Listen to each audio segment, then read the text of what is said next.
ng chicken adobo.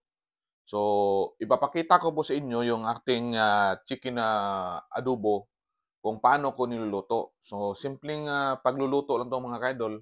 So, kumunto sa ating mga Pilipino na yung favorite natin na menu ng chicken ay adobo. So, papakita ko yung simpleng pamaraan sa pagluto. Mga ka-idol, ito na po yung ating niluto ngayon, yung chicken adobo recipe. So, simpleng pamaraan na may own style mga ka-idol. So, ito na po yung ating na-platings na mga ka-idol ng ating menu for today.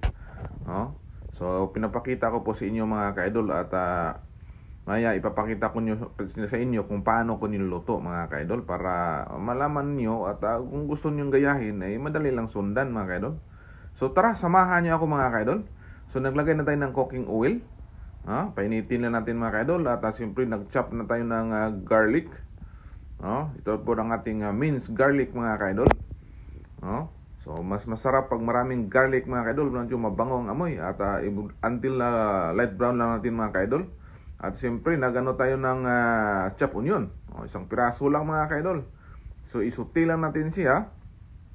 At nag-add tayo ng ginger mga kaidol. So, tinistingan ko itong estilo na may ginger na adobo mga kaidol. So, ito na, nalagay na po natin. So, mostly, yung iba hindi naglagay ng ginger. So, naglagay tayo ng laurel leaves at saka star anise. So, nan, imikos-mikos lang natin mga kaidol. Okay, nailagay na po natin yung ating na marinated at nag-grind na black, whole black pepper mga kaidol. At ito na po yung ating naglagay tayo ng Ajinomoto. Okay. So, imikos-mikos natin mga kaidol. At nag-add tayo ng soy sauce at sweet soy sauce mga kaidol ng Indofood. Para mas pasarap ang ating lutuan. Ating ulam mga kaidol. Simpleng pamaraan lang mga kaidol. Takpan natin until maglambot yung ating manok mga kaidol.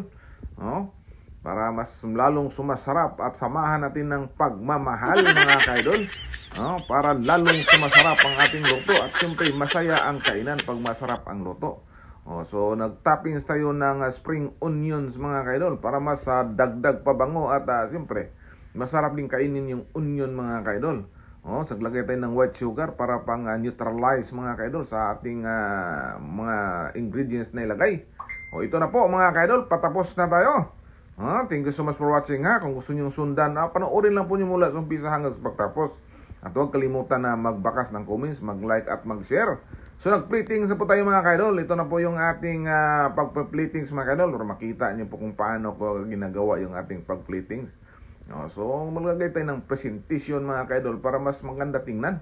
At lalong sumasarap ang ating kainan pag maganda tingnan yung ating ulam mga kaidol.